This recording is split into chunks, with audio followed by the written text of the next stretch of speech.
부끄러운 나를 덮어주시고 환하게 빛나는 새날을 주시네.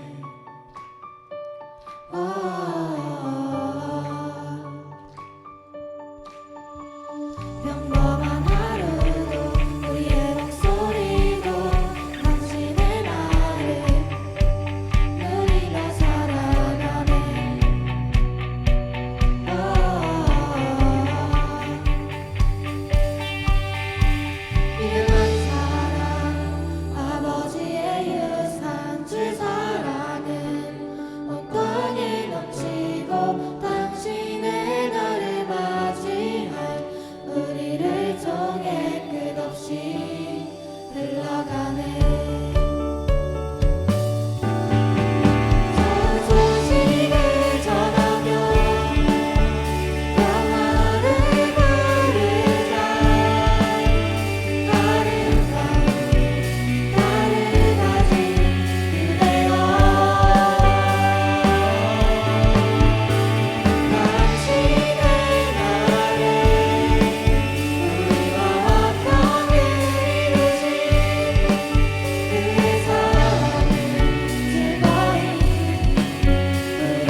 디모데전서 4장 11절에서 16절까지의 말씀 한 목소리로 봉독하겠습니다.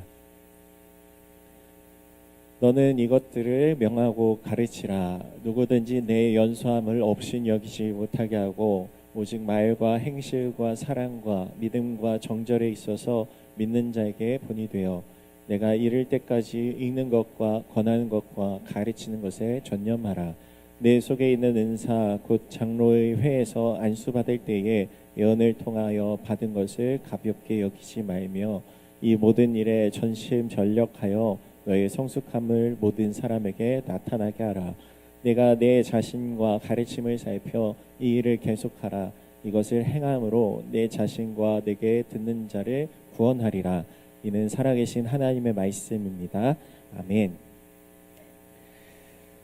중등부 친구들 반갑습니다. 우리 앞뒤 좌우 축복하면서 인사합시다. 당신 하나님의 사람입니다.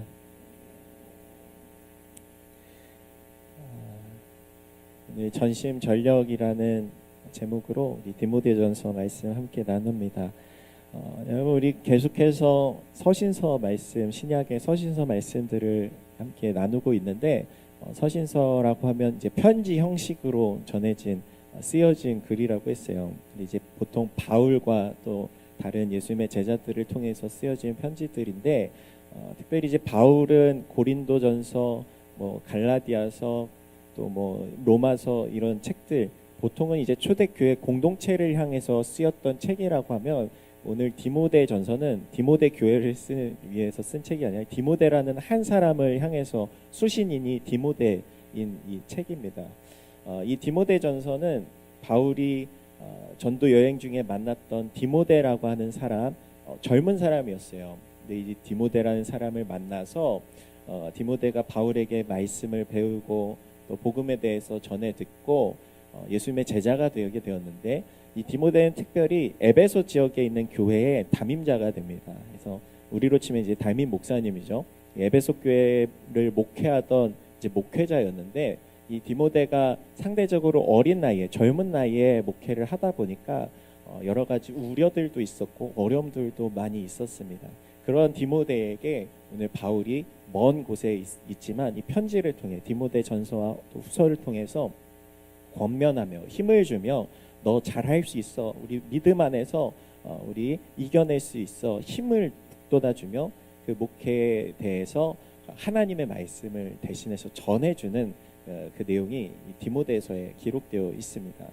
이 비교적 어린 나이에 성도들을 믿음으로 이끈다는 것이 상당히 부담스럽고 어려운 일이었기 때문에 바울은 그만큼 더 사랑 어린 격려와 조언을 이 서신서를 통해서 전해주고 있는데 사실 이 내용들은 디모데에게뿐만 아니라 믿는 우리들에게도 공통적으로 주님의 마음 또 주님의 격려 우리 가운데 힘 주시는 그 메시지를 담고 있기 때문에 우리들에게도 하나님의 말씀으로 들려올 것이라 믿어요.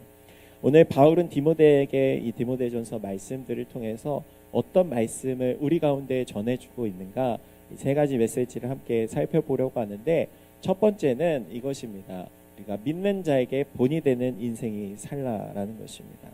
우리 12절과 13절 말씀 함께 읽어보겠습니다. 시작. 누구든지 내 연소함을 없인 여기지 못하게 하고 오직 말과 행실과 사랑과 믿음과 정절에 있어서 믿는 자에게 본이 되어 내가 이를 때까지 읽는 것과 권하는 것과 가르치는 것에 전념하라. 이 디모데전서를 쓰면서 이 디모데전서 1장 2절에 바울이 이렇게 얘기해요. 믿음 안에서 참 아들 된 디모데에게 편지하노니 하나님 아버지와 그리스도 예수 우리 주께서 은혜와 긍휼과 평강이 내게 있을지어다. 이 디모데를 아들과 같이 여기면서 이 편지를 썼는데 이 디모데가 어린 나이이기 때문에 부담스럽고 어려워하는 그 일들에 대해서 부담 갖지 말고 잘 이겨낼 수 있어. 오히려 사람들에게 믿음의 본이 되면서 사람들을 믿음의 길로 하나님의 길로 예수님의 길로 이끄는 일 너 잘할 수 있을 거야. 아들에게 얘기하는 것처럼 오늘 이렇게 얘기하고 있어요. 너 누구든지 내 연소함을 너의 어린 것을 업신여기지 못하게 하고 말을 하는 것 또 행동하는 것 또 네가 사랑하는 그 모습 또 믿음을 지키는 모습 정절 거룩하게 너의 믿음을 지키는 그 모습을 사람들에게 본이 되는 모습으로 잘 지켜내어서 사람들에게 그 모습을 보여주어라. 오늘 바울이 이야기하고 있는 것입니다. 사실 사람들은 나이가 어린 사람들을 업신여기곤 해요. 우리들도 사실 이제 초딩들 보면서 제가 어린데 뭘 하겠어 이렇게 생각을 하잖아요. 어른들도 여러분들을 보면서 똑같이 생각해요. 제가 아직 10대고 뭐 세상 얼마 살아보지도 않았는데 제가 뭘 할 수 있겠어 생각하지만 사실 여러분들 나이 또래에서 세상을 바라보면 또 다르잖아요. 내가 할 수 있는 것들이 너무나 많이 있고 내가 보여줄 수 있는 것들이 너무 많아요. 요즘에 뭐 TV나 어떤 매체들을 통해서 보면 여러분 또래 나이에 막 세상에 큰 영향력을 행사하는 그런 일들을 많이 보게 되는데 나이가 중요하지 않고 얼마나 사람들에게 영향력을 끼칠 수 있는가 그 한 사람의 영향력에 대해서 많이 생각해 보게 되었는데 바울도 디모데에게 이렇게 얘기하는 거예요. 네가 나이가 어리지만 그게 중요한 게 아니라 네가 믿음에 있어서 사람들에게 본이 되는 그 모습을 보여준다면 내가 목회하고 있는 이끌고 있는 에베소 교회 성도들이 너를 잘 따라올 수 있을 거야 이렇게 격려하는 것입니다. 송기령 박사님이라는 분이 요즘 이 시대를 이제 핵 가족의 시대를 넘어서 핵 개인의 시대다 이렇게 평가하고 분석하더라고요. 그러니까 가족 단위가 이제는 2인 가구, 3인 가구, 4인 가구가 아니라 이제는 한 사람이 한 가구를 이루면서 사회를 구성하고 있는 그런 요소가 된다 이렇게 얘기하는데 단순히 그냥 가족 구성원 단위를 얘기하는 게 아니라 한 사람의 영향력과 역량이 그만큼 중요해지고 한 사회에 변화시키는 그 힘이 된다는 것을 그 책을 통해서 가르쳐주고 있더라고요. 예전에는요 우리나라도 그렇고 세계가 한 가문이 굉장히 중요했습니다. 한 가족 단위가 굉장히 중요했어요. 그래서 우리도 성씨가 김씨 가문, 뭐 박씨 가문, 최씨 가문들 이런 식으로 해서 한 가문의 영향력이 그 사회에 그 영향을 끼치고 하는 것들이 굉장히 중요했다면 이제는 가문이나 가족보다는 한 개인의 영향이 중요해지는 시대가 되었거든요. 바울의 시대에도 마찬가지였어요. 그 시대에는 원래 이스라엘이라는 그 한 사람, 야곱이라는 한 사람의 그 후손들을 통해서 이루어진 그 가문, 가족들, 또 이스라엘이라는 민족이 중요했다면 이제 바울이 복음을 전하던 시기에는 이스라엘 민족이라는 그 출신과 배경이 중요한 것이 아니라 하나님 앞에 내가 헌신하기로 다짐하고 예수 그리스도를 믿기로 따르기로 작정하고 나아가는 그 한 사람 한 사람에게 하나님이 집중하셔서 그를 사용하신다. 디모데의 출신과 배경, 성분 이런 것들 중요하지 않고 네가 하나님 앞에 결단하고 예수 그리스도를 따르기로 작정하고 주님의 본이 된다면 하나님이 너를 충분히 사용하실 거야 이렇게 얘기하는 거거든요. 사실 이 디모데라는 사람의 배경은 그렇게 대단하지 않았습니다. 디모데의 어머니는 유대인 출신이었고 아버지는 헬라인 출신, 그러니까 혼혈이었어요. 그러니까 유대인들이 바라볼 때는 그렇게 뭐 특별하거나 대단할 것 없는, 여러분들 이제 사마리아인들을 유대인들이 막 경멸하고 멸시하고 하는 그 분위기 속에서 보았잖아요. 유대인들은 자신들이 속한 유대교 혹은 유대인 출신이 아니면 쳐주질 않았어요. 그런데 오늘 이 디모데에게 담대하게 힘을 내라고 권면하면서 비록 혼혈이지만, 비록 어머니는 유대인이고 아버지는 헬라 이방인 출신의 사람이지만 그가 이 교회의 지도자가 되어서 충분히 하나님의 말씀을 전하고 가르치고 이끌어갈 수 있다는 것을 이에게 가르치고 있습니다. 여러분들에게도 마찬가지예요. 하나님께서는 여러분들의 배경, 백그라운드, 여러분들의 혹은 과거, 지난날의 일들을 바라보지 않으시고 여러분들이 지금 하나님 앞에 결단하고 지금 내가 하나님 앞에 쓰임받기를 다짐하고 기도하면서 하나님 나를 사용해 주세요, 나를 써주세요, 하나님 앞에 나아가는 여러분들의 마음을 보시고 여러분들을 사용하시는 분이라는 것입니다. 그리고 그 마음을 우리가 지키며 우리가 믿음의 본을 보이며 세상 가운데, 교회 가운데, 우리가 속한 공동체 가운데 나아갈 때 여러분들은 충분히 예수 그리스도의 빛이 되어 주님의 빛과 소금이 되어 세상을 변화시킬 충분한 능력들이 있는 여러분이라는 것입니다. 디모데가 비록 어린 나이에 연소함을 업신여기지 못하도록 믿음의 본을 보이라 얘기했는데 성경에도 이런 사례들이 굉장히 많이 있어요. 어린 나이에 하나님 앞에 쓰임받았던 다윗, 소년 시절에 거인 골리앗을 물리칩니다. 또 요셉 17살의 나이에 비록 청소년 시절에 이제 노예로 팔려가지만 그가 갇힌 감옥에서 하나님을 향한 그 믿음을 지키고 또 이제 이집트의 고위 관직자의 종으로서 활동할 때도 젊은 나이였지만 그 믿음을 신실하게 지키면서 하나님 앞에 그 믿음을 지키는 믿음의 절개를 청소년 시절에 이미 보여주었던 거예요. 여러분들에게도 마찬가지예요. 여러분들이 속한 이 사역의 자리, 또 학교에서 믿음을 지키는 그 자리에서 여러분들도 여러분 나름대로의 그 믿음을 하나님 앞에 세상 가운데 보여줄 수 있는 충분한 역량이 되는 사람들이라는 것입니다. 첫 번째는 이렇게 하나님 앞에 또 세상 가운데 믿음의 본이 되는 사람이 되어라 말씀을 전했다면, 두 번째는 전심전력하여 너의 성숙함을 나타내라 이렇게 권면하고 있어요. 14절과 15절 말씀도 같이 읽겠습니다. 내 속에 있는 은사 곧 장로의 회에서 안수받을 때에 예언을 통하여 받은 것을 가볍게 여기지 말며 이 모든 일에 전심전력하여 너의 성숙함을 모든 사람에게 나타내게 하라. 너의 믿음의 본, 너의 믿음의 성숙한 모습을 사람들에게 나타나게 하는데 어떻게 하라고 하면 전심전력하여, 한글로 번역하면 뭐예요? 마음을 다해, 또 힘을 다해. 전심전력이라는 것은 내 마음을 다하여, 내 힘을 다하여 그 모습을 보여주라, 오늘 이렇게 이야기하고 있습니다. 여러분, 지금 이제 아시안 게임이 진행되고 있고 어제도 축구 이제 금메달을 따는 모습들을 우리 친구들이 보았을 텐데, 아시안 게임이 진행되는 여러 모습들을 보면서 우리도 이제 신앙적으로 굉장히 많은 도전들을 받을 때가 있어요. 선생님이 어떤 이야기를 이제 보면서 인상 깊었냐면, 이제 탁구를 치는 신유빈 선수 혹시 아세요? 금메달 땄던 그 신유빈 선수가 어린 시절부터 탁구를 굉장히 잘 쳐서 그때부터 이제 세상이 막 주목하고 그랬는데, 이 신유빈 선수의 특징이 하나가 있대요. 어떤 특징이 있냐면, 탁구를 막 전념해서 하는데 한 손은 꼭 주먹을 이렇게 쥐고 되게 귀엽게 이렇게 탁구를 치는 그 모습이 세상 사람들이 이렇게 평가를 하는데, 물어봤어요. 그래서 유재석 씨가 인터뷰를 하면서 왜 탁구 칠 때 이렇게 한 손을 꼭 쥐고 있어요? 물어봤더니 이 경기가 끝나고 나면 여기 손바닥에 손톱 자국이 막 선명하게 나올 정도로 그냥 아팠을 것 같은데 그만큼 손을 꽉 쥐고 탁구를 치는데, 물어봤더니 자기는 그것을 인지하지 못하고 친다라는 거예요. 무슨 말이냐면, 이가 탁구를 칠 때에 이 공에 집중하고 경기에 너무 몰입하다 보니까 이 손에 나타난 통증과 아픔은 전혀 느끼지 못할 정도로, 우리가 믿음을 지키고 하나님 앞에 전심전력한다는 것은 바로 이런 것입니다.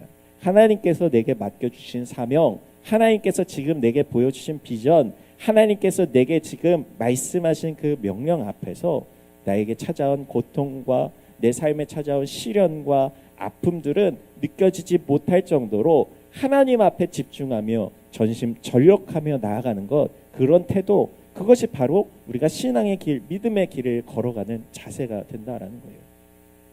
오로지 그것만을 향해서, 그것이 무엇인가요? 바로 하나님을 사랑하는 일입니다. 신명기 6장 5절에 이렇게 말씀하고 계세요. 너는 마음을 다하고 뜻을 다하고 힘을 다하여 내 하나님 여호와를 사랑하라.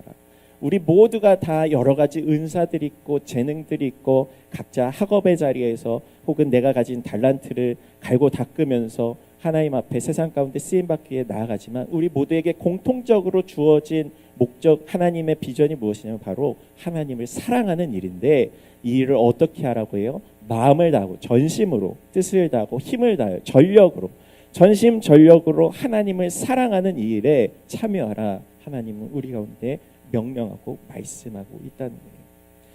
그리고 마지막 세 번째로는 꾸준함과 성실함으로 행하라. 오늘 바울은 권면하고 있습니다. 16절 말씀 우리 같이 읽겠습니다. 내가 내 자신과 가르침을 살펴 이 일을 계속하라. 이것을 행함으로 내 자신과 내게 듣는 자를 구원하리라. 네가 믿음의 본을 보이는 일, 성실함을 나의 나이와 이런 것들을 상관없이 열심히 나아가고 또 내 힘을 다하고 전심전력으로 나아가는데, 이 일을 그냥 잠깐 반짝하는 것이 아니라 꾸준하게 성실하게 이 일을 계속하라라고 권면하고 있어요. 바울이 디모데에게 하나님을 사랑하고 또 성도들을 사랑하고 섬기는 그 일들, 영혼들을 돌보고 살피는 이 일들을 내가 잠깐 하는 것이 아니라 꾸준히 계속할 때 열매를 맺게 된다는 것을 알고 있었기 때문이에요. 이 영혼을 돌보고 세우는 일은 하루아침에 이루어지는 일이 아니에요. 여러분들도 알겠지만 우리의 신앙이 자라나고 성숙하고 열매 맺기 위해선 그것이 수개월이 걸릴 수도 있고 더 길게는 몇 년, 몇십 년이 걸리는 경우도 있어요. 내가 누군가에게 복음을 전하고 복음의 씨앗을 심었을 때 그것이 열매 맺게 된다는 것은 우리가 마치 땅에 씨앗을 심고 거기에 물을 주고 충분한 햇볕을 쏘이고 그것이 자라나고 열매를 맺기까지 많은 시간들이 걸리는 것처럼 우리의 신앙도 또 우리가 전한 복음의 씨앗이 열매 맺는 일들도 아주 오랜 시간들이 걸리는 일이기 때문에 우리는 이 일을 꾸준히 성실하게 행해야 한다는 것입니다. 그런데 이 일을 우리가 꾸준히 행할 때 반드시 열매를 맺게 되는데 그것은 내 안에 성품이 바뀌게 되고 내 말이 바뀌게 되고 내 생각이 바뀌게 되고 또 내 겉모습이 바뀌게 되고 그리고 그 모습을 바라보면서 내 주위에 있는 사람들까지도 변하게 되게 되는, 그리고 성경에서는 이것에서 더 나아가 내가 듣는 자를, 내게 듣는 자를 구원하리라, 내 주변 사람들의 영혼이 구원되는 일까지도 이어진다라고 바울은 이야기하고 있는 것입니다. 사람들은요, 우리 지난날의 모습을 보면서 혹은 내 지금의 나이나 나의 연수함을 보면서 우리를 평가할 때가 있어요. 우리 너 얼마나 대단한 사람이길래 그러겠어 하면서 내 말을 듣지 않으려 하곤 해요. 그러나 사람들이 우리를 인정해 줄 때는 언제냐면 시간이 지나고 나서 제 과거에 저런 사람이었는데, 제 과거에는 별 볼 일 없는 사람이었는데 저 친구가 저런 일도 해? 이러면서 우리를 인정해 주기 시작합니다. 무슨 말이에요? 우리가 지난날에는 하나님을 향한 믿음이 연약했던 우리들이지만 우리가 조금씩 변화되고 성장해가는 그 모습을 우리 주변에 보여줄 때 주변 사람들도 알게 된다는 거예요. 그리고 더 나아가서 나도 저 사람처럼 변화될 수 있을 거야, 나도 저 사람처럼 예수님께 나아갈 수 있지 않을까 하는 믿음을 갖게 된다는 것입니다. 디모데가 아마 그랬을 것 같아요. 비록 어린 나이에, 연소한 나이에 에베소 교회를 목회하기 시작했지만 그가 10년, 20년 꾸준히 성도들을 향해서 주님의 말씀을 가르치고 사랑을 전하고 했을 때 그 성도들도 그를 알아주고 그 믿음의 길을 함께 동역하며 성장해 나가는 그런 공동체가 되었을 것입니다. 우리가 하나님의 성품을 닮아가기 위해서 꾸준히 말씀을 묵상하고 또 이렇게 교회에 나와서 신앙생활하고 마음껏 하나님을 예배하고 찬양하는 일들, 이것은 단순히 우리의 자기개발이나 나의 자아실현과 같은 것이 아니에요. 내가 변화되고 내가 성숙하여서 예수님의 가르침대로 행하는 그런 사람으로 내 영혼의 본질이 변화되는 것이고, 그 일들을 계속해서 실천해 나가면서 실제로 하나님의 사람들을 세워나가며 그들의 영혼을 구원하는 실제적인 일들로 나타나게 된다는 거예요. 그래서 여러분들 꾸준하게 성실하게 여러분의 믿음을 성장시켜 나가고 또 여러분들의 믿음을 지켜나가는 일에 잘 동역하며 참여했으면 좋겠습니다. 주일 예배 시간 물론이고 우리가 기도할 수 있는 시간, 각자가 기도하는 시간을 정하고 말씀을 묵상하는 시간 정하고 큐티책 열심히 이제 임원들하고 찍어내서 전해주는데 말씀도 이렇게 조금씩 공부해보면서 내 믿음이 어떻게 하면 자라갈 수 있을까? 더 믿음이 깊어지는 친구들은 이제 토요일마다 새벽 기도도 나와서 같이 맥도날드도 가고 제자반도 하고 하면서 성장해 나가는 것들을 우리 주변에서 조금씩 경험하게 되거든요. 그런데 우리가 이렇게 열심히 신앙생활을 하게 된다면 반드시 또 방해하는 일들이 찾아오기도 해요. 경제적인 문제로, 또 관계적인 문제로, 또 학업에 대한 여러 가지 스트레스로. 그러나 그럴 때 여러분 좌절하지 않았으면 좋겠어요.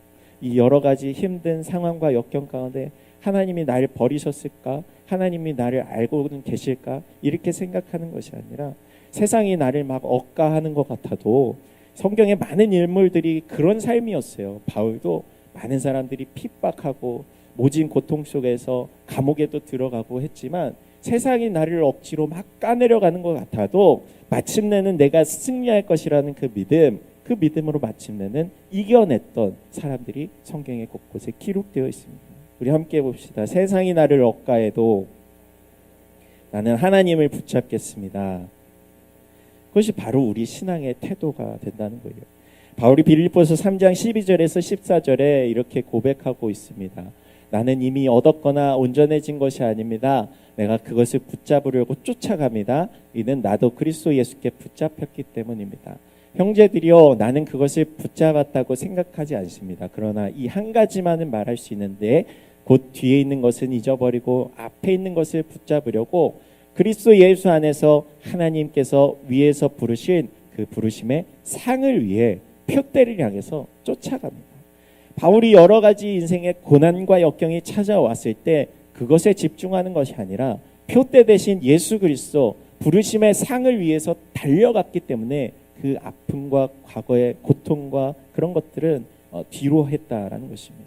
마치 신유빈 선수가 왼손에 주먹을 꽉 쥐고 있을 때 그 통증과 고통 느껴지지 않을 정도로 내가 오직 하나님께만 집중하고 하나님의 일들만 붙잡고 나아간다면 내 지금 찾아온 시련과 어려움과 고통들 다 바라보지 않고 오직 주님께만 집중하며 나아갈 수 있다는 것, 그것이 바로 바울이 디모데에게 또 우리들에게 전하고 있는 메시지라는 거예요. 우리가 전심전력한다는 것, 넘어질 수 있어요. 쓰러질 수 있어요. 그럴 때에도 계속해서 달려가고 우리의 표대 대신 예수 그리스도, 우리 부르심의 그 상을 위해서 끊임없이 나아가 우리 마침내 천국에서는 모두가 다 금메달을 따는 여러분들이 되기를 소망합니다. 요한복음 15장 5절에 우리 예수님께서 하나님을 닮아가는 비결, 우리가 전심전력하여 하나님을 사랑하는 그 비결에 대해서 말씀하고 계신데 우리 함께 읽어볼게요. 시작. 나는 포도나무요 너희는 가지라. 내가 그 안에 거하면 사람이 열매를 많이 맺나니 나를 떠나서는 너희가 아무것도 할 수 없습니다. 우리가 하나님을 닮아가고 성숙해지는 방법, 전심전력으로 우리 성숙함을 나타내라고 했는데 이 일은 뭔가 대단하거나 위대한 일을 하는 게 아니에요. 어려운 일이 아니에요. 우리가 주님은 나무, 우리는 가지라는 비유를 예수님께서 하시는데 그냥 잘 붙어있기만 하면 됩니다. 마찬가지로 우리 주님께 지난번에 접붙임 받은 존재들이라고 했잖아요. 우리가 풍성한 열매를 맺기 위한 방법은 무엇이냐면 줄기에 잘 붙어 있으면 우리가 자연스럽게 영양분을 공급받아서 풍성한 열매를 맺게 되는 거예요. 특별한 비결이 없어요. 막 열심히 헬스를 해서 근육을 키우는 것처럼 막 고된 노동이 필요하거나 에너지가 필요한 것도 아니에요. 그냥 예수님께 붙어 있기만 하면 우리는 풍성한 열매를 맺는 그런 인생이 된다. 예수님은 말씀을 하셨어요. 근데 이런 사람들이 있어요. 막 교회 생활하면서 신앙생활 하면서 너무 지루해, 귀찮아, 힘들어, 빠져나가려고, 도망치려고, 하나님께서 벗어나려고 막 아둥바둥 애를 쓰는 사람이 있어요. 그러면 떨어져 나간 가지는 어떻게 해요? 에너지를 받지 못하고 영양분을 공급받지 못하고 생명을 얻지 못하고 열매도 맺지 못하게 됩니다. 아버지의 집을 나간 탕자가 되어버리는 거예요. 반대로 우리가 주님께 꼭 붙어있기만 하면 우리는 자연스럽게 비록 시간은 오래 걸리고 더딜지라도 성령의 열매를 맺게 되고 생명의 열매를 맺게 되고 주님의 열매를 맺게 되며 우리 주변에서도 그 열매를 맛보게 되는 귀한 결과가 나타나게 됩니다. 그래서 여러분들이 청소년 시절에 우리의 믿음, 비록 지금은 작고 연약하고 세상이 볼 때는 별 볼 일 없어 보이는 모습이지만 우리가 이 믿음의 자리를 잘 지키고 우리의 신앙의 자리를 잘 지키며 우리 주님께 꼭 붙어 있을 때 하나님께서 비로소 나를 사용하신다는 그 믿음, 그 비전을 가지고 전심전력으로 하나님께 붙어 있는 여러분들이 되기를 우리 주님의 이름으로 축복합니다. 말씀 마칠 텐데 오늘 바울이 디모데에게 말씀 전한 말씀, 우리에게도 동일한 말씀으로 하나님, 내가 전심전력으로 주님을 사랑하는 일, 전심전력으로 주님께 붙어 있는 일 늘 성실하게 감당하며 주의 길을 걸어가겠습니다. 믿음으로 고백하는 여러분이 되기를 우리 주님의 이름으로 축복합니다.